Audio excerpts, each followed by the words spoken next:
تبنت الحكومة الفرنسية خطابها لإصلاح نظام التقاعد مؤكدا تصميمها على الماضي، قدمت دون تقديم أي تنازلات لمطالبات الرئيس للنقابات العمل والأحزاب من المعارضة. وأكد الوزير العمل ألوفي دوسبوت خلال الاجتماع للحكومة أمس الاثنين عدم تراجع عن رفع سن التقاعد إلى 64 عام، وأعلن أن التراجع عن هذا النقاط يعني تخلي عن عودة إلى توازين النظام.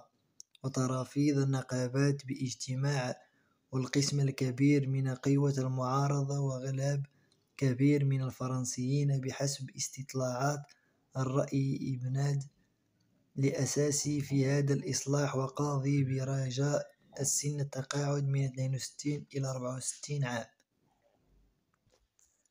وكانت عدد مدن فرنسية قد شهدت السبت الماضي مظاهرات ملايين لتنديد ابتعادات نظام التقاعد، وترافيق المظاهرات من الضربات واسعة في عموم بلاد أدت إلى توقيف قطارات وإغلاق مصفات نفط وخفاض النشاط توليد الكهرباء. وقد دعت عدد نقابات إلى يوم جديد من الاحتجاجات في جميع أنحاء بلاد يوم 31